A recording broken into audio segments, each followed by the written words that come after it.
राष्ट्र सर्वप्रथम, राष्ट्र सर्वप्रथम, राष्ट्र सर्वप्रथम, राष्ट्र सर्वप्रथम। राष्ट्र सर्वप्रथम की बात ललित सुमन के साथ कार्यक्रम आपका स्वागत है। प्रधानमंत्री नरेंद्र मोदी के जन्मदिन के उपलक्ष्य में भाजपा कई सारे कार्यक्रमों का आयोजन कर रही है, जिसमें दिल्ली भाजपा द्वारा पीएम मोदी के जन्मदिन पर सेवा पखवाड़ा के रूप में मनाए जाने की तैयारी की जा रही है। भाजपा के दिल्ली प्रदेश अध्यक्ष आदेश गुप्ता और उपाध्यक्ष राजन तिवारी ने गुरुवार को एक प्रेस वार्ता कर जानकारी देते हुए बताया कि 17 सितंबर पीएम मोदी के जन्मदिन से लेकर राष्ट्रपिता महात्मा गांधी जी की जयंती 2 अक्टूबर तक दिल्ली भाजपा द्वारा सेवा पखवाड़ा के अंतर्गत विभिन्न सेवा कार्यक्रमों का आयोजन किया जाएगा। भाजपा के दिल्ली प्रदेश उपाध्यक्ष राजन तिवारी ने बताया कि भाजपा पीएम नरेंद्र मोदी के जन्मदिन के उपलक्ष्य पर 18 सितंबर की सुबह 6 बजे से नेशनल स्टेडियम इंडिया गेट से क्रॉस कंट्री स्लम दौड़ का आयोजन कर रही है। इस दौड़ का उद्देश्य स्लम के युवाओं को खेलों के प्रति जागरूक करना है। दिल्ली की स्लम से लगभग 10,000 युवा इसमें भाग लेंगे। आज की ये प्रेस वार्ता आपको ये जानकारी देने के लिए आमंत्रित की गई है कि 17 सितंबर को प्रधानमंत्री नरेंद्र मोदी जी के जन्मदिन को भारतीय जनता पार्टी दिल्ली के अंदर एक सेवा पखवाड़ा के रूप में मना रहे हैं, जिसमें विभिन्न कार्यक्रम 17 सितंबर से 2 अक्टूबर के बीच किए जाएंगे। जहां एक और 17 सितंबर प्रधानमंत्री के जन्मदिन पर हजारों की संख्या में सेवा के कार्यक्रम, blood donation camp, medical checkup camp और बहुत सारे कार्यक्रम सेवा से संबंधित किए जाएंगे, प्रधानमंत्री जी की योजनाओं से संबंधित। वहीं 18 सितंबर को national stadium, major Dhyanchand national stadium India gate से प्रधानमंत्री Narendra Modi cross country slum दौड़ का आयोजन किया जा रहा है, जो 18 सितंबर को प्रातःकाल 6 बजे से ये दौड़ प्रारंभ होगी, जिसमें 3 ग्रुप स्लम, दिल्ली के स्लम एरिया के बच्चों को रजिस्टर करके लगभग 10,000 बच्चों का, युवाओं का पार्टिसिपेशन होगा। इसमें 3 कैटेगरी बनाई गई है, 4 कैटेगरी बनाई गई है। जो एक कैटेगरी 3 किलोमीटर की है 10 से 15 वर्ष की आयु के लिए, और दूसरी कैटेगरी 5 किलोमीटर वर्ग की है 16 से 20 साल के लोगों के लिए, युवाओं के लिए, और एक कैटेगरी है 5 किलोमीटर में ही 21 से 25 वर्ष की आयु के युवाओं के लिए। और इसमें भारतीय जनता पार्टी के द्वारा जो फर्स्ट, सेकेंड, थर्ड आएंगे उनको प्राइज भी दिए जाएंगे, कंसोलेशन प्राइजेस भी हैं। सभी पार्टिसिपेंट्स को एक टी शर्ट और उनको रिफ्रेशमेंट भी दिया जाएगा। और इसके साथ ही साथ प्रधानमंत्री जी की खेलो इंडिया, फिट इंडिया, इस मूवमेंट को बढ़ावा देने के लिए हमारे लिए सौभाग्य की बात है कि इस पूरी प्रधानमंत्री Narendra Modi cross country slum दौड़ को शुभारंभ करने के लिए देश के यशस्वी गृह मंत्री माननीय अमित शाह जी उसको हरी झंडी दिखाएंगे दौड़ को। और जो इंडिया गेट पर ये दौड़ होने वाली है, जिसकी विभिन्न जानकारियां, बाकायदा इंटरनेशनल स्टैंडर्ड का ये आयोजन है, जो प्रोफेशनल वे में ये किया जा रहा है, जिसमें प्रत्येक खिलाड़ी को जो इंस्ट्रूमेंट दिया जाता है टाइमिंग का, वो दिया जाएगा। और एक इसमें फ्री फॉर ऑल एक ग्रुप बनाएगा 2 किलोमीटर का। जितने भी वहां उपस्थित जो इस कैटेगरी से अलग है, पार्टी के कार्यकर्ता है, कोई भी व्यक्ति, कोई भी उसमें दौड़ना चाहता है, तो उन लोगों को भी फ्री फॉर ऑल एक एज ग्रुप है, free for all age group and genders, वो ग्रुप भी है, तो उसमें भी सब लोग दौड़ सकते हैं। ये आयोजन प्रधानमंत्री जी के जन्मदिन पर खेलो इंडिया और फिट इंडिया, इस भाव को, इस नीति को बढ़ावा देने के लिए किया जा रहा है।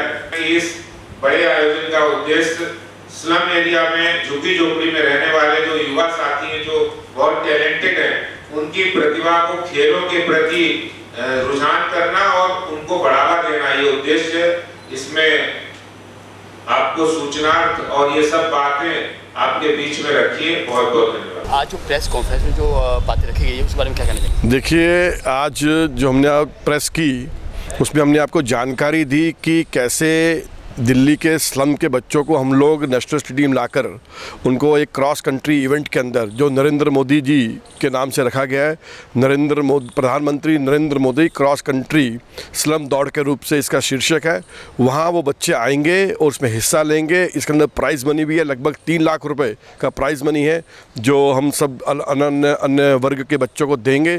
तो ये बहुत बड़ा एक इवेंट है बच्चों को प्रोत्साहन देने के लिए, खेलों के प्रति उनकी रुचि बढ़ाने के लिए। स्लम एरिया के जो बच्चे हैं उनको कैसे हम उसको देखिए, हमने गूगल फॉर्म लॉन्च किया था और गूगल फॉर्म के बाद हमारे सभी कार्यकर्ता एक एक झुग्गी बस्ती में जाकर के उनके गूगल फॉर्म्स उन्होंने भरवाए और लगभग हमारे पास इस समय 10,000 के आसपास की पंजीकरण हो चुकी है। उत्तर प्रदेश को स्मार्ट बनाने की कवायद शुरू हो चुकी है। उत्तर प्रदेश के मुख्यमंत्री योगी आदित्यनाथ ने स्मार्ट सिटी के 2 दिवसीय कार्यशाला का उद्घाटन किया। सीएम योगी ने कहा कि देश के सबसे ज्यादा गांव उत्तर प्रदेश में स्थित है। प्रधानमंत्री के 5 ट्रिलियन इकोनॉमी के संकल्प में निसंदेह राज्यों की भी भूमिका होगी। इस मौके पर सीएम योगी ने कहा कि ये सार्थक तब होगा जब हमारी ग्राम पंचायतें सशक्त होंगी। सीएम योगी ने कहा कि हम तकनीकी से जोड़कर अपने ग्राम पंचायतों को स्मार्ट बना सकते हैं। जीडीपी में 1% से अधिक की बढ़ोतरी करनी है तो वो हाई स्पीड इंटरनेट और वाईफाई के माध्यम से ही हो सकता है। 2 दिनों तक चलने वाली इस कार्यशाला में 2 विषयों पर चर्चा होगी। पहला विषय स्मार्ट ग्राम पंचायत होगा। ग्रामीण समुदाय को सशक्त बनाने के लिए इस विषय पर कार्यशाला में चर्चा होगी। कार्यशाला के दूसरे दिन यानी 16 सितंबर को सम्मेलन में स्मार्ट कृषि और स्मार्ट पर्यावरण, स्मार्ट स्वास्थ्य जैसे विषय पर विशेषज्ञों द्वारा मंथन किया जाएगा। अत्यंत महत्वपूर्ण विषय आदरणीय प्रधानमंत्री जी ने पूरे देश के सामने रखा है और अब विषय है कि स्मार्ट ग्राम पंचायत पर जो ग्रामीण समुदाय का सशक्तिकरण, कोई पीछे न छूटे।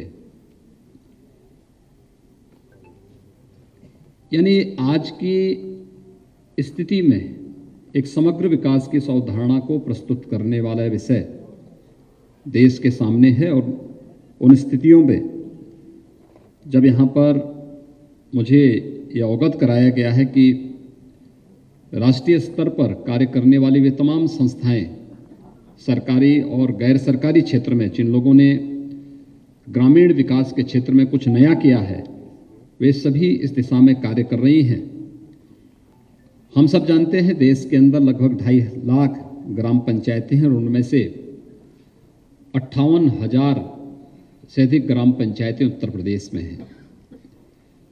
इन 58,000 ग्राम पंचायतों को अगर आप देखें तो देश के अंदर ग्राम पंचायतों का जो अनुपात है उसमें से लगभग 23% उत्तर प्रदेश में स्थित है। और उत्तर प्रदेश में इन ग्राम पंचायतों की भूमिका किस रूप में आदरणीय प्रधानमंत्री जी के विजन को आगे बढ़ाने में सहायक हो सकती है।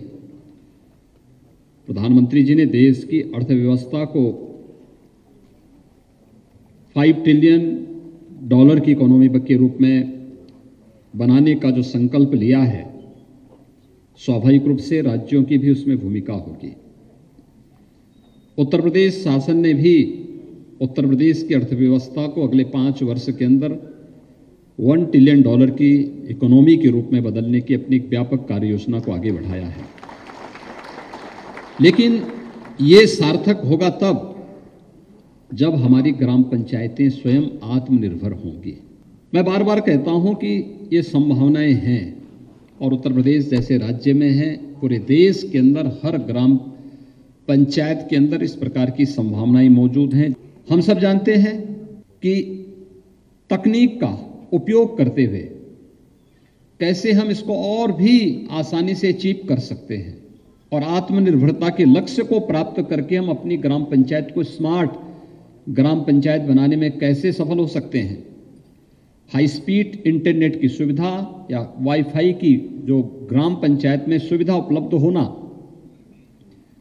एक मान्यता है कि अगर जीडीपी में 1% यानी 1% से अधिक की बढ़ोतरी करनी है तो वह हाई स्पीड इंटरनेट और वाईफाई की फैसिलिटी अगर ग्राम पंचायत में है और अगर हम इसको 10% बढ़ा दें किसी भूभाग में, किसी स्टेट में, तो वह 1.3% की बढ़ोतरी जीडीपी में करता है।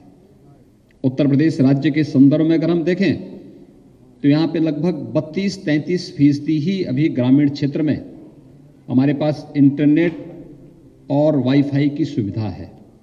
अगर हम जो लोग उपयोग करते हैं, अगर इसको उपयोग करने वाले ग्राम पंचायतें और गांव के लोगों को जोड़ करके से हम 85 से 90% करेंगे तो यूपी की जीडीपी में इसके कारण ही लगभग 7 से 8% की बढ़ोतरी स्वतः स्फूर्त भाव के साथ केवल हम तकनीक का उपयोग करते हुए हाई स्पीड इंटरनेट की सेवाओं का विस्तार और ग्राम पंचायतें उसका उपयोग करना प्रारंभ कर देंगे तो जीडीपी में बढ़ोतरी होती हुई दिखाई देगी और उत्तर प्रदेश आसानी से उस लक्ष्य को प्राप्त करने में सफल हो सकता है जो आज सबसे बड़ी आवश्यकता है। इसमें हाई स्पीड इंटरनेट है, फ्री वाईफाई की व्यवस्था है, इसमें ई कॉमर्स के माध्यम से, एडुटेक के माध्यम से, टेलीमेडिसिन के माध्यम से हम इस सुविधा को और तेजी के साथ आगे बढ़ा सकते हैं।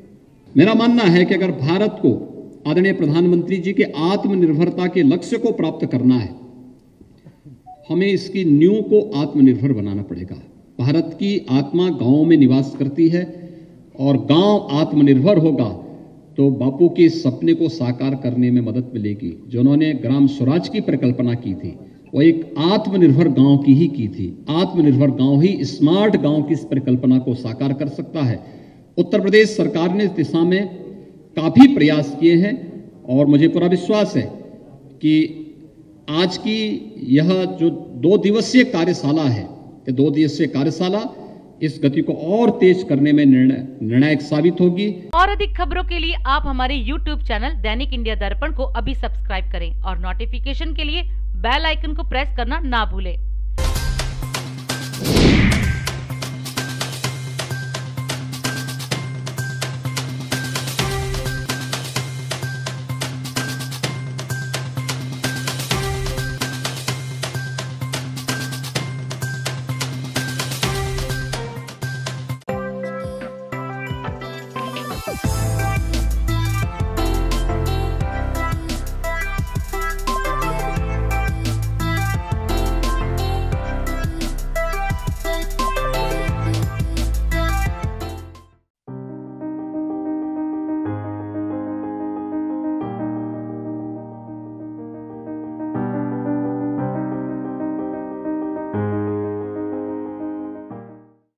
सितंबर को स्वतंत्रता सेनानी भगत सिंह की जयंती के अवसर से पहले दिल्ली सरकार ने बड़ा ऐलान किया है। दिल्ली के मुख्यमंत्री अरविंद केजरीवाल ने गुरुवार को एक प्रेस वार्ता कर कहा कि शहीद आजम भगत सिंह की जयंती के अवसर पर दिल्ली सरकार राष्ट्रीय राजधानी में 50 से अधिक स्थानों पर रक्तदान शिविर लगाएगी। मुख्यमंत्री केजरीवाल ने देश भर के लोगों से इस अवसर पर रक्तदान करने की अपील की। उन्होंने कहा कि रक्तदान अभियान युवावस्था में देश के लिए जान न्यौछावर करने वाले भगत सिंह को सच्ची श्रद्धांजलि होगी। मुख्यमंत्री ने कहा कि जिनके सिद्धांत तथा आदर्श पंजाब और दिल्ली में आम आदमी पार्टी की सरकारों के लिए पथ प्रदर्शक रहे हैं, उनकी जयंती पर मैं युवाओं से आगे आने तथा 28 सितंबर को रक्तदान करने का अनुरोध करता हूं। 28 सितंबर को शहीद आजम भगत सिंह का जन्म दिवस है। इतिहास में वो ऐसी शख्सियत है जिसने करोड़ों करोड़ों युवाओं को, हमारे देश के युवाओं को पिछले 100 साल से इंस्पायर किया है, प्रेरणा दी है। 23 साल की उम्र में उन्होंने देश के लिए सबसे बड़ी कुर्बानी दी। 23 साल का वो युवा हंसते हंसते फांसी पे चढ़ गया देश के लिए। आम आदमी पार्टी की दिल्ली सरकार, पंजाब सरकार और पूरी आम आदमी पार्टी, हम उनके बताए हुए रास्ते पे और उनके विचारों के ऊपर हमारी सरकारें चल रही है। 28 सितंबर को आइए हम सब मिलके शहीद आजम को एक अच्छी श्रद्धांजलि देते हैं, भावभीनी श्रद्धांजलि देते हैं उन्होंने देश के लिए अपनी जान कुर्बान कर दी। हम एक बोतल उनके लिए खून तो दे सकते हैं। 28 सितंबर को ब्लड डोनेशन करते हैं, सब लोग मिलके करते हैं, बड़े स्तर के ऊपर करते हैं। जो जो लोग ब्लड डोनेशन कर सकते हैं, जैसे जो डायबिटीज़ वाले हैं, जो अंडर वेट हैं, जो कुछ इस तरह के हैं कैटेगरीज जो कि ब्लड डोनेशन नहीं कर सकते, लेकिन जो लोग कर सकते हैं, हर शख्स, हर व्यक्ति उस दिन ब्लड डोनेशन करे। पूरे देश के अंदर करें, सब लोग करें। दिल्ली के अंदर दिल्ली सरकार इसके लिए स्पेशल अरेंजमेंट्स करने जा रही है। 50 जगहों, 50 से भी ज़्यादा जगहों के ऊपर, उसकी लिस्ट बड़ी जल्दी हम जारी कर देंगे, ब्लड डोनेशन करने के लिए व्यवस्था की गई है। आप अपनी निकटतम जगह पे जाके ब्लड डोनेशन कर सकते हैं। लेकिन केवल दिल्ली नहीं, देश भर के युवा जो भी मेरी आवाज़ सुन रहे हैं, जो भी इस वीडियो को देखेंगे, देश भर के युवा, एक एक युवा उस दिन ब्लड डोनेशन करे, अपने अपने इलाके में खुद भी ब्लड डोनेशन करे, और ब्लड डोनेशन की अगर वहाँ पे व्यवस्था कर सकता है ज़्यादा से ज़्यादा लोगों के ब्लड डोनेशन करने की, लोगों के लिए भी ब्लड डोनेशन कैंप लगाए। और ये केवल बात आम आदमी पार्टी की नहीं है, सारी पार्टी के लोग, सब लोग मिलके, चाहे आप किसी भी पार्टी के हो, सब लोग मिलके उस दिन ब्लड डोनेशन करें। आइए मिलके हम भगत सिंह को एक सच्ची और अच्छी श्रद्धांजलि देते हैं। और इसी तरह से मिलके जब 130 करोड़ भारतीय काम करेंगे, तभी हमारा भारत नंबर 1 बनेगा। गुरुवार को प्रेस वार्ता में दिल्ली के उप मुख्यमंत्री मनीष सिसोदिया ने भाजपा और दिल्ली नगर निगम पर गंभीर आरोप लगाए हैं। मनीष सिसोदिया ने कहा कि भाजपा सरकार दिल्ली में कूड़े के 16 पहाड़ बनाने की योजना बना रही है। उन्होंने कहा कि पहले से ही यहाँ कचरे के 3 विशाल पहाड़ बन चुके हैं, जिससे आसपास रहने वाले लोगों की जिंदगी बेहाल है। इसके बावजूद भाजपा कूड़े के अतिरिक्त 16 पहाड़ खड़े करके राजधानी को नरक बनाने की कोशिश कर रही है। मनीष सिसोदिया ने कहा कि अभी भाजपा से 3 कूड़े के पहाड़ नहीं संभल रहे हैं और ये 16 नए लैंडफिल साइट बनाने की तैयारी कर रहे हैं। मनीष सिसोदिया ने इसे भाजपा और दिल्ली नगर निगम की साजिश करार दिया। आज दिल्ली में कूड़े के पहाड़ों को लेकर एक बहुत महत्वपूर्ण तथ्य, बहुत महत्वपूर्ण जानकारी आपके माध्यम से मैं दिल्ली की जनता के साथ शेयर करना चाहता हूँ। ये जानकारी, और अगर ये इम्प्लीमेंट होता है, जो खतरनाक प्लान इन लोगों ने बना रखा है, तो दिल्ली की जनता के लिए बहुत खतरनाक है, दिल्ली की जनता के स्वास्थ्य के लिए बहुत खतरनाक है। इसलिए ज़रूरी समझा कि आपके माध्यम से जनता के सामने रखा जाए। हम सब जानते हैं कि दिल्ली में कूड़े के 3 बड़े बड़े पहाड़ हैं। आप साउथ की तरफ से आओ, आप ईस्ट की तरफ से आओ, आप नॉर्थ की तरफ से आओ, दिल्ली में अगर एंटर करो हरियाणा से या यूपी से, तो 3 बड़े बड़े पहाड़ ये बताते हैं कि भारतीय जनता पार्टी ने पिछले 17 साल में क्या किया है कूड़ा मैनेजमेंट में दिल्ली में, एमसीडी में। यहाँ तक तो ठीक है, इन 3 कूड़े के पहाड़ों का मैनेजमेंट करना, इनको ख़त्म करना, यहाँ के कूड़े को मैनेज करना, इस सब की तो बात दूर की है। अब इन लोगों की साजिश है कि दिल्ली में इस तरह के 16 पहाड़ और बना दिए जाएं। दिल्ली में कूड़े के जिस तरह के अभी 3 पहाड़ खड़े हुए हैं और दिल्ली के ऊपर खतरा बने हुए हैं, ये लोग वैसे 16 कूड़े के और पहाड़ बनाने की तैयारी कर रहे हैं। अभी 3 नहीं संभल रहे, 16 पहाड़ अगर पूरी दिल्ली में हो गए तो क्या हाल होगा आप कल्पना नहीं कर सकते। इन्होंने तय किया है कि दिल्ली में कूड़े की 16 लैंडफिल साइट्स और बनाई जाएंगी, और जाहिर सी बात है कि जब 16 लैंडफिल साइट्स और बनेंगी तो पूरी दिल्ली में चारों तरफ केवल कूड़े के ही इस तरह के पहाड़ दिखाई देंगे। तो 16 कूड़े के नए पहाड़ ये लोग दिल्ली में और बनाने की, खड़े करने की तैयारी कर रहे हैं। 3 पहाड़ जो इनकी कारगुजारियों की वजह से, भारतीय जनता पार्टी के फेलियर की वजह से दिल्ली में खड़े हो गए, उन पे तो अभी तक कुछ किया नहीं। वहाँ पे 4 गाड़ी खड़ी करके इधर से उधर टप्पर घुमाते रहते हैं, और अब 16 और जगहों पर लोगों का जीना दुश्वार करेंगे। 16 और जगहों को ये नर्क बनाएंगे।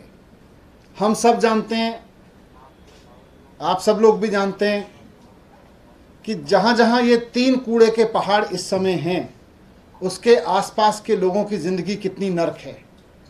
उसके आसपास के लोगों को हर वक्त इन कूड़े के पहाड़ों की वजह से बदबू झेलनी पड़ती है। उनके ड्राइंग रूम में, उनके बेडरूम में, उनके किचन में, हर जगह कूड़े की बदबू रहती है, कई कई किलोमीटर तक चील मंडराती रहती हैं। इन पहाड़ों के ऊपर ज़मीन से कीड़े मकोड़े निकलते रहते हैं, ये हालत है। आग लगती रहती है, आग का धुआं लोगों के घरों में हर वक्त घुसता रहता है। 3 कूड़े के पहाड़ों ने लोगों की ज़िंदगी नरक कर रखी है। अगर इन लोगों की साजिश कामयाब हो गई, अगर इन लोगों का ये प्लान कामयाब हो गया, तो दिल्ली में इस तरह के 16 और पहाड़ अलग अलग कॉलोनियों में किस तरह लोगों की ज़िंदगी को नरक बनाएंगे, इसका हम कल्पना नहीं कर सकते। आज सारी दुनिया में बड़े बड़े शहर, ऐसा नहीं है दिल्ली बड़ा शहर है, दुनिया में बहुत सारे बड़े शहर हैं, वहाँ भी कूड़ा होता है, वहाँ भी लोग रहते हैं, वहाँ भी कूड़ा जनरेट होता है, लेकिन सारी सरकारें अपना कूड़ा मैनेजमेंट कर रही हैं, वहाँ के नगर निगम अपना अपना कूड़ा मैनेज कर रहे हैं। लेकिन दिल्ली में एमसीडी अनोखी तरीके से चलती है कि 3 कूड़े के पहाड़ पहले से खड़े कर दिए और 16 कूड़े के नए पहाड़ अब ये लोग खड़ा करना चाहते हैं। इस तरह से तो दिल्ली बर्बाद हो जाएगी। अभी 3 जगहों पर लोगों को बदबू झेलनी पड़ती है, चील कौवे झेलने पड़ते हैं, आग का धुआं झेलना पड़ता है, फिर अलग अलग कॉलोनियों में पूरी दिल्ली में 16 जगह पर ये और झेलना पड़ेगा लोगों को। दिल्ली में कोई कोना ऐसा नहीं बचेगा जहां इस तरह की बदबू ना हो। दिल्ली में कोई कोना ऐसा नहीं बचेगा जहां पे इस तरह के चील कौवे ना मंडरा रहे हों कूड़े के पहाड़ों पे।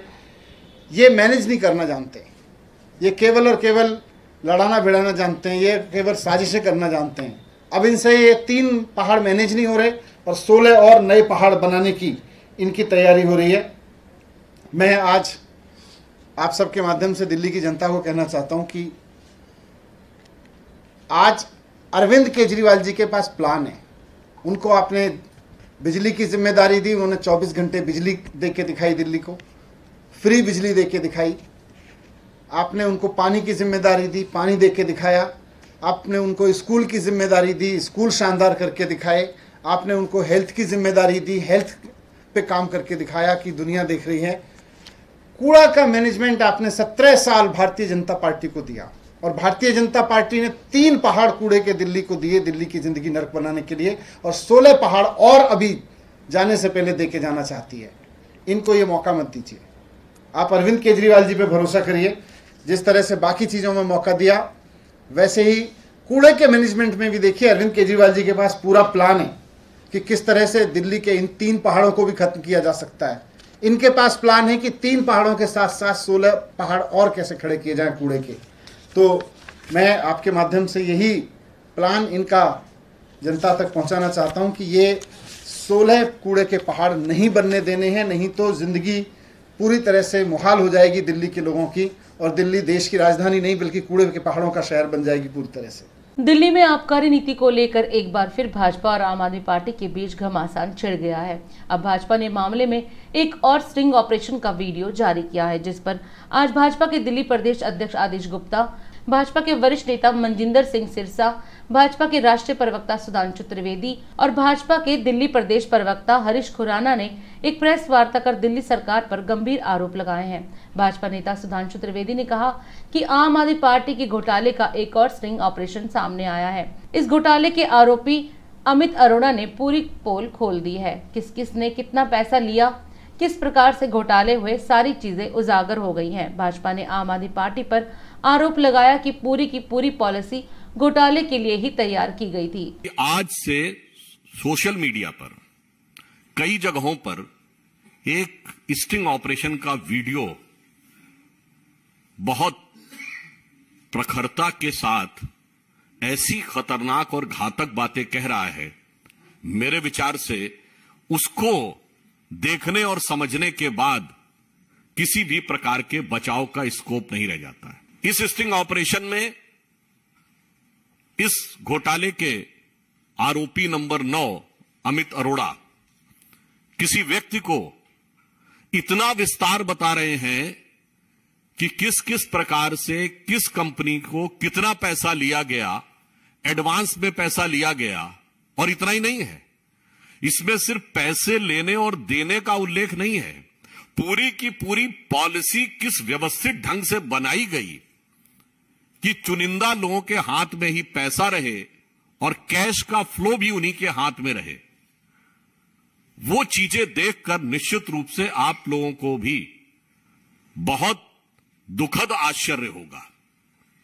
मैं दुखद आश्चर्य शब्द का प्रयोग कर रहा हूं। उदाहरण के लिए पूरे भारत में 2 ही बड़ी ब्रांड हैं जो शराब की ब्रांड है, उनके 2 ही बड़े अधिकृत जो होलसेलर्स थे दिल्ली में, उन्हीं को दिया गया। जैसे 2 बड़ी ब्रांड डीआईजीओ और पेरी रिकार्ड हैं, और उनके 2 जो प्रमुख होलसेलर्स हैं, एक का नाम है ब्रांडको और एक इंडो स्प्रिट, जिसका कि उल्लेख पहले भी आ चुका है। और इसमें वह व्यक्ति बता रहा है कि ब्रांडको ब्रांच वाले अमन ढल की तरफ से 60 करोड़ रुपए और इंडो स्प्रिट के समीर महेंद्रू की तरफ से के लिए 100 करोड़ रुपए उनके द्वारा देने की बात है, एक विषय। दूसरा, इसमें वो ये कह रहा, आप सभी जानते हैं, अगर मैन्युफैक्चरर, होलसेलर और रिटेलर, इसके बीच में जो कमीशन तय होता वो कंपनियां तय करती हैं। भिन्न भिन्न रिटेलर्स का कमीशन अलग अलग परिस्थिति के अनुसार तय होता, ताकि उसमें एक स्वस्थ व्यावसायिक प्रतिस्पर्धा, यानी एक हेल्दी बिजनेस कंपटीशन बना रहे। पर वो बता रहा है कि पहली बार ऐसा हुआ है कि कमीशन सरकार ने तय किया, और वो ये भी बता रहा है कि कमीशन किसका तय किया? होलसेलर का। दिल्ली की आम आदमी पार्टी के घोटाले की शराब अब सिर्फ नशीली नहीं, जहरीली भी हो गई है, और वह जहर आपको बहुत साफ सामने दिखाई पड़ रहा है। ऐसे लोगों के भी नाम है जो आम आदमी पार्टी के पदाधिकारी रह चुके हैं। केजरीवाल सरकार की एक ही है नीति, हर रस्म निभाएंगे भ्रष्टाचार की रीति। हर वो काम जो काम वो करते हैं, उस हर काम में भ्रष्टाचार, करप्शन, अपने लोगों का फायदा। दिल्ली में शराब की बिक्री 15,000 करोड़ रुपए के लगभग होती है। 165% राजस्व दिल्ली के खजाने में आता था, उसको घटाकर 1% कर दिया, क्योंकि वो सारा का सारा पैसा जो दिल्ली के खजाने में आना था, वो शराब के गिने चुने ठेकेदारों को फायदा पहुंचाने के लिए और उनकी मार्फत अंडर द टेबल कमीशन, दलाली लेने का काम आम आदमी पार्टी ने किया है। पहले स्टिंग में भी बहुत सारी बातें स्पष्ट थी कि कैसे 2% से 12% किया गया, उसमें से 6% उन्हें खुद लेना था। कैसे उन्होंने ब्लैक लिस्टेड कंपनियों को भी ठेके दे दिए जो अपनी बनाई पॉलिसी थी। कैसे उन्होंने कुछ चंद लोगों ने मिलकर, जिनको फायदा पहुंचाना था बड़े प्लेयर को, उनसे मिलकर सरकार ने पॉलिसी बनाई उनको फायदा दिलाने के लिए और खुद फायदा लेने के लिए। और दिल्ली ही नहीं, आम आदमी पार्टी का ये मॉडल बन गया है कि पंजाब में उनकी सरकार आई तो पंजाब में भी वही मॉडल बना दिया। पंजाब में भी उन्होंने 2 बड़े प्लेयर को पूरे शराब का ठेका दे दिया, L1 दे दिया, और उसमें हजारों करोड़ रुपए उन्होंने बनाए। और अब वो कोई भी नियम कानून नहीं मानते, नहीं मानेंगे नियम कानून, ना ही मानेंगे सीबीसी। अब तो हम चलेंगे डीसीसी, यानी direct cash collection. Arvind Kejriwal की काम करने की पद्धति, नियम में एक और बड़ा फार्मूला है डीसीसी, डायरेक्ट कैश कलेक्शन। उन्होंने शराब के बड़े बड़े ठेकेदारों से लिया, होलसेलर से लिया, और उनको बाद में व्हाइट में फायदा कराया। तो जो स्टिंग आया है, ये स्टिंग ये पूरा दर्शा रहा है कि स्टिंग मास्टर जो ये कहते थे कि कोई भी स्टिंग आएगा भ्रष्टाचार का, हमारे पास स्टिंग ले आना, हम उनके खिलाफ कार्रवाई कर देंगे। तो अरविंद केजरीवाल जी, ये स्टिंग आ गया है, और कोई ऐसे व्यक्ति का स्टिंग नहीं है। जो एक्यूज नंबर 9 है, उनका खुद का कहना है, सारी आपकी पोल पट्टी खोली है, तो आप ये बताइए जो भ्रष्टाचारी हैं, जो आपके उप मुख्यमंत्री हैं, उन पर आप कार्रवाई कब करेंगे, उनको बर्खास्त कब करेंगे। और अधिक खबरों के लिए आप हमारे YouTube चैनल दैनिक इंडिया दर्पण को अभी सब्सक्राइब करें और नोटिफिकेशन के लिए बेल आइकन को प्रेस करना ना भूलें। दिल्ली सरकार की नई आबकारी नीति पर भाजपा लगातार आम आदमी पार्टी पर हमलावर है। गुरुवार को भाजपा के 4 बड़े नेता, पूर्व केंद्रीय मंत्री डॉक्टर हर्षवर्धन, सांसद रमेश बिदूड़ी, सांसद प्रवेश वर्मा और सांसद हंसराज हंस ने आम आदमी पार्टी और दिल्ली के उप मुख्यमंत्री मनीष सिसोदिया पर निशाना साधा। पूर्व केंद्रीय मंत्री डॉक्टर हर्षवर्धन ने कहा कि नई आबकारी नीति में भ्रष्टाचार से संबंधित भाजपा के प्रश्नों का उप मुख्यमंत्री मनीष सिसोदिया और आम आदमी पार्टी के अन्य कोई नेता जवाब नहीं दे रहे हैं। 2 स्टिंग सामने आने के बाद भी मुख्यमंत्री अरविंद केजरीवाल ने कोई कार्रवाई नहीं की। कट्टर ईमानदार होने की बात करने वाले कट्टर बेईमान हो गए हैं। सांसद प्रवेश वर्मा ने आम आदमी पार्टी को घेरते हुए कहा कि कोरोना से जब दिल्ली में 23,000 लोगों की मौत हो रही थी, उस समय केजरीवाल सरकार शराब नीति बनाने में व्यस्त थी। जनता ने उन्हें दिल्ली में 3 बार मुख्यमंत्री बनाया, लेकिन कोरोना में दवाई नहीं उपलब्ध कराने वाली सरकार लोगों को मुफ्त शराब दे रही है। आपको याद होगा कि जन्माष्टमी के दिन मैंने और प्रदेश अध्यक्ष जी ने यहाँ पर एक विषय पर प्रेस कॉन्फ्रेंस की थी। दिल्ली सरकार की शराब की नीति, उस पर हुआ व्यापक और भयंकर भ्रष्टाचार, और उसी के संदर्भ में दिल्ली के उप मुख्यमंत्री, आपने देखा कि उनके घर पर और दूसरे स्थानों पर उस दिन रेड हुई, और उस दिन जन्माष्टमी के दिन शराब की दिल्ली सरकार की नीति के संदर्भ में बहुत सारे प्रश्न और बड़े बेसिक प्रश्न उनसे पूछे थे। उसके बाद से लगातार यहाँ पर भी हमारे जो पार्टी संगठन में साथी हैं, वो भी, हमारे साथी सांसद भी, हमारे राष्ट्रीय स्तर के, दिल्ली स्तर के प्रवक्ता, और एक दिन तो मुझे स्मरण है कि इवन हमारे राष्ट्रीय अध्यक्ष श्री JP नड्डा जी ने भी प्रेस कॉन्फ्रेंस करके मूल बेसिक 2-3 सवाल शराब नीति के बारे में उन प्रश्नों को दिल्ली के मुख्यमंत्री से और दिल्ली के उप मुख्यमंत्री मनीष सिसोदिया जी से पूछा था।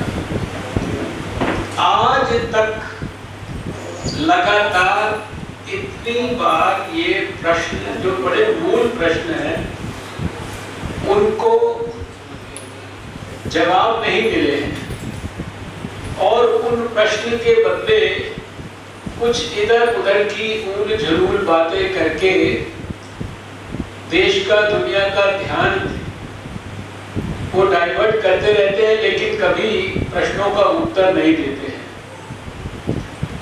पिछले समय में एक स्टिंग ऑपरेशन के बाद कुछ जानकारी आपको मिली।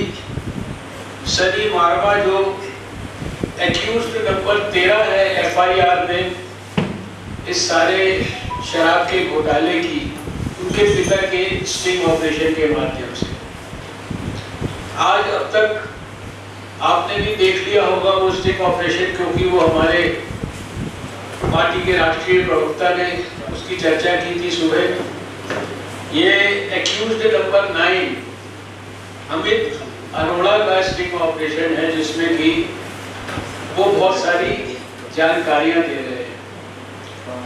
अब हमारा बड़ा मूल प्रश्न है कि आप ऐसे तो कोई जवाब नहीं दे रहे थे, लेकिन अरविंद केजरीवाल जी जब से राजनीति में आए हैं तब से उनका एक बहुत ही फेवरेट डायलॉग है कि मुझे स्टिंग करके ला दो और तुरंत मुझसे एक्शन करा लो, तुरंत पनिशमेंट करा लो।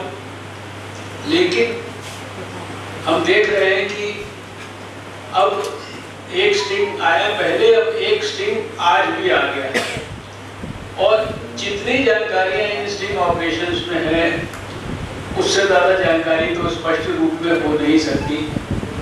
अब जो कस्में खाकर आए कि हम भ्रष्टाचार के खिलाफ लड़ाई लड़ेंगे, हम राजनीति में शुचिता लाएंगे, हम सो कॉल्ड कट्टर ईमानदार हैं, हम कट्टर ईमानदार रहेंगे। अब ये स्टिंग ऑपरेशंस में भी सिद्ध हो गया कि ये कट्टर ईमानदार लोग ये कट्टर बेईमान हो चुके हैं। 1 मिनट भी अपने पद पर बने रहने का कोई अधिकार नहीं है। आप जवाब नहीं दे सकते क्योंकि आपके पास जवाब है नहीं, आप आकंठ भ्रष्टाचार में डूबे हैं, इसलिए आप मत दीजिए जवाब, लेकिन आपको इस पद पर बने रहने का कोई अधिकार नहीं है। गुरुवार को मुख्यमंत्री नीतीश कुमार ने सोलर स्ट्रीट लाइट योजना का शुभारंभ किया। राजधानी पटना में सचिवालय में ये कार्यक्रम आयोजित किया गया था।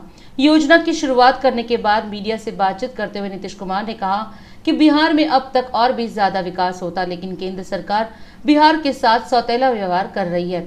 मुख्यमंत्री ने केंद्र सरकार पर निशाना साधा कि दिल्ली में बैठे लोग और उनकी सरकार कोई काम नहीं करती है, वो लोग सिर्फ प्रचार वाले हैं। मुख्यमंत्री नीतीश कुमार ने गुरुवार को फिर से बिहार को विशेष दर्जा देने की मांग की है। उन्होंने कहा कि ये हम लोगों की पुरानी मांग है, आगे भी हम मांग करते रहेंगे। ये मांग बिल्कुल जायज है। बिहार के साथ साथ जो भी पिछड़े राज्य हैं उन सभी को विशेष दर्जा मिलना चाहिए। उन्होंने कहा कि बिहार को विशेष दर्जा मिला होता तो और भी ज्यादा विकास होता। यहाँ पर तो आज जिस काम की शुरुआत हो गई है सोलर स्ट्रीट लाइट योजना की, इसके बारे में तो पूरा डिटेल यहाँ आपको प्रेजेंटेशन भी किया गया और सब लोगों ने पूरी बात कह दी है। इसके पंचायती राज विभाग के निदेशक ने भी कहा, पंचायती राज विभाग के माननीय मंत्री ने भी कहा, माननीय उप मुख्यमंत्री जी ने भी कहा, सब लोगों ने पूरे बातों के बारे में जानकारी दी। और देखिए ये बहुत बड़ी बात है। अब किस तरह से हम लोगों ने तो सब जगह बिजली पहुंचा दिया,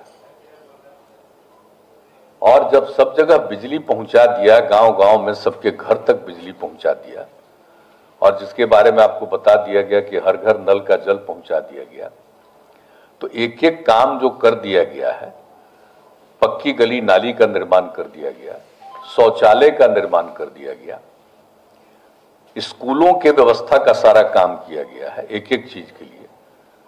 तो हर चीज के लिए जो काम किया गया है, अब जो कुछ भी शुरू से ही तो इसके बारे में जो देखते रहे हैं, लोगों की बात सुनते रहे हैं, और एक बात आई कि जब भाई अब सबको बिजली पहुंचा दिए हैं, लेकिन बिजली पहुंचा दिए हैं तो रात में भी बिजली जलाते रहेंगे तो लोगों को अपने घर में बिजली जलाने की जरूरत नहीं होगी, सब जगह रोशनी होगा।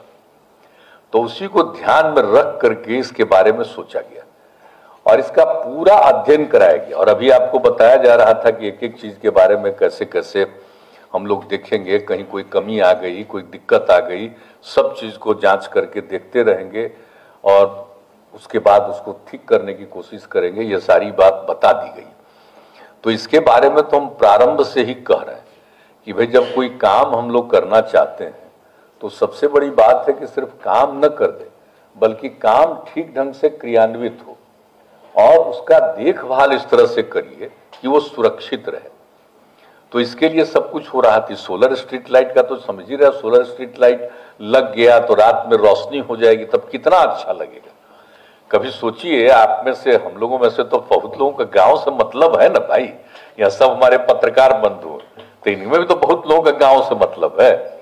तो जरा याद करिए कि किस तरह से कहीं भी कोई वैसी कोई रोशनी नहीं। अब देख लीजिए, आपको साल 2 साल के अंदर ये काम पूरा हो जाएगा, तो जाइएगा तो देखिएगा कि कितना बढ़िया हो गया। अब इसके बाद और कोई नई चीज आएगी सामने, उसके लिए भी हम लोग काम करेंगे, वो तो आगे की बात है।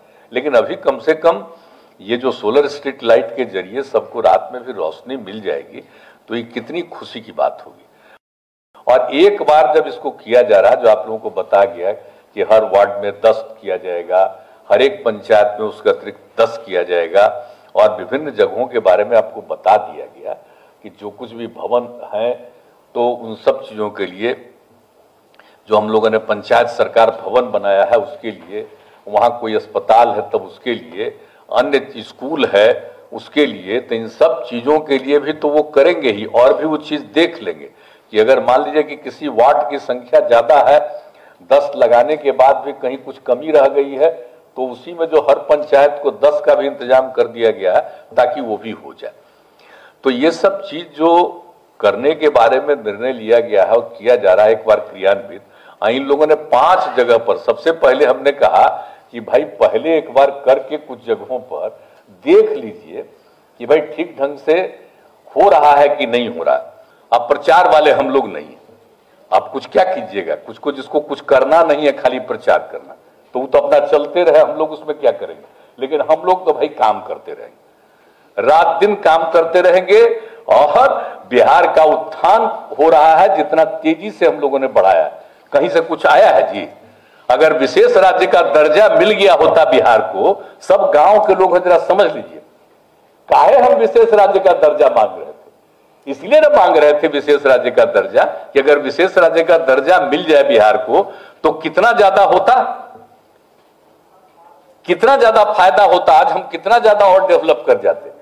और जरा बताइए कि जो भी काम बिहार में किया गया महिलाओं के उत्थान के लिए, बोलिए, गरीब गुरबे तबके के उत्थान के लिए, सबके उत्थान के लिए, सभी लोगों के उत्थान के लिए जो हम लोगों ने काम किया, तो एक एक काम तो हम लोग यहां पर करते ही रहे हैं और करते ही रहेंगे, उसमें कोई कमी नहीं है। लेकिन आप सब लोगों से अनुरोध है कि इन सब चीजों पर सजग रहिए, कॉन्शियस रहिए और एक एक चीज को देख करके अपनी जिम्मेवारी को भी निभाइए। जरूरत पड़े उसकी सूचना दीजिए, सहयोग होगा सरकार की तरफ से ताकि तेजी से और ज्यादा विकास हो। और हम लोग तो भाई मांग करते रहेंगे और अभी अब होगा तो हम लोग तो फिर लगातार बोलते रहेंगे, काहे नहीं विशेष राज्य का दर्जा दे रहे। अब पता चल रहा है कहीं कहीं किसी और के लिए कोई काम हो जाता है लेकिन बिहार के लिए कुछ नहीं होता। अरे खाली बिहार ही नहीं, और जो 2-3 और इतने पिछड़े राज्य हैं सबके लिए कर दीजिए, सबका उत्थान होगा तो देश का उत्थान होगा। तो ये सब चीज तो नहीं होता, इसलिए हम लोगों से जो भी है उसके बदौलत हम लोग काम अपना कर रहे हैं और काम करते रहेंगे। सोलर स्ट्रीट लाइट का काम शुरू किया गया है, इस सोलर स्ट्रीट लाइट के काम पर पूरी नजर रखिएगा। और पुनः मैं दोहरा कर कह देता हूं कि ये बन जाए, इसके अलावे और भी इसको बेहतर करने के लिए और भी किसी चीज की आवश्यकता होगी उस पर भी हम लोग ध्यान देंगे। तो इन्हीं शब्दों के साथ आप सब लोग जो जुड़े हुए हैं वेबकास्टिंग से, मैं आप सबको बधाई देता हूं और इस कार्यक्रम में जो सब यहां पर उपस्थित हैं मैं आप सब लोगों को भी बधाई देता हूं और अपनी बात समाप्त करता हूं। बहुत बहुत धन्यवाद। कांग्रेस महासचिव और पार्टी के सीनियर नेता जयराम रमेश ने प्रेस वार्ता कर भारत जोड़ो यात्रा के बारे में विस्तार से जानकारी दी। जयराम रमेश ने बताया कि 150 किलोमीटर पूरा करने के बाद आज 15 सितंबर भारत जोड़ो यात्रा के लिए आराम का दिन है। आज सभी भारत यात्री विश्राम करेंगे, अब तक के अनुभवों पर चर्चा करेंगे और आगे की यात्रा के लिए खुद को तैयार करेंगे। उन्होंने कहा कि हमारा मनोबल ऊंचा है और हमारे संकल्प मजबूत है। कल ये यात्रा फिर से शुरू होगी। आपको बता दें कि 7 सितंबर को कन्याकुमारी से शुरू हुई कांग्रेस की भारत जोड़ो यात्रा 3570 किलोमीटर का सफर तय कर कश्मीर पहुंचेगी। ये यात्रा फिलहाल केरल के तिरुवनंतपुरम से होती हुई कोलम पहुंची है। कांग्रेस नेता राहुल गांधी समेत 119 यात्री जो पैदल यात्रा कर कश्मीर तक की दूरी तय करेंगे। कांग्रेस ने भारत जोड़ो यात्रा महंगाई, बेरोजगारी और सांप्रदायिक सौहार्द जैसे मुद्दों को लेकर की जा रही है। इसमें राहुल गांधी लगातार लोगों से मुलाकात कर रहे हैं और महंगाई और बेरोजगारी जैसे मुद्दों पर केंद्र सरकार पर हमला बोल रहे हैं। As you know, the Congress Party launched the Bharat Jodo Yatra on the 7th of September from Kanyakumari, and the actual yatra began in the morning of the 8th. The yatra was for 3 days in Tamil Nadu before it entered Kerala, and the yatra will take 18 days in Kerala. Then the yatra will go to Karnataka for 21 days, Telangana for 13 days, Andhra Pradesh for 4 days, Maharashtra for 16 days, Madhya Pradesh for 16 days, Uttar Pradesh for 5 days. Please remember 5, not 2, 5 days. Then 2 days in Delhi, 21 days in Rajasthan, 5 days in Haryana, 5 days in Punjab, 5 days in Jammu and Kashmir. So the total time that we will take to complete 3,750 kilometers, maybe between 3,600 to 3,800 kilometers, is about 150 days. This is the longest Padayatra ever undertaken by a political party in a democracy. The longest Padayatra in the world was the Long March of Mao, which was 8,000 kilometers. But in a democracy, I'm using the word very, very carefully, in a democracy. This is the longest Padyatra undertaken by the world's second oldest political party. It is India's oldest political party and the world's second oldest political party, the Indian National Congress. So we are doing this yatra, Bharat Jodo Yatra. Yesterday we came to Kollam. Today is a rest day. We are going to be taking a break after 7 days. We have covered 150 kilometers from Kanyakumari. And we will be taking another break on the 23rd after another 7 days of Padyatra. First, let me say that this is Kanyakumari to Kashmir Yatra. It is a south to north Yatra. It is like the Yatras Shankaracharya started from Kaladi 1300 years ago. He also went from south to north. Bhakti movement also started south to north. So Bharat Jodo Yatra is going from south to north. It takes minimum 90 days to reach Gujarat on Padyatra when you start from Kanyakumari. Minimum 90 days. Secondly, this yatra is like this. Here is Kanyakumari, here is Kashmir. The yatra is somewhat like this, straight line. Now, we studied 5 different routes and we selected this route. We selected this route because it's a straight line, number one.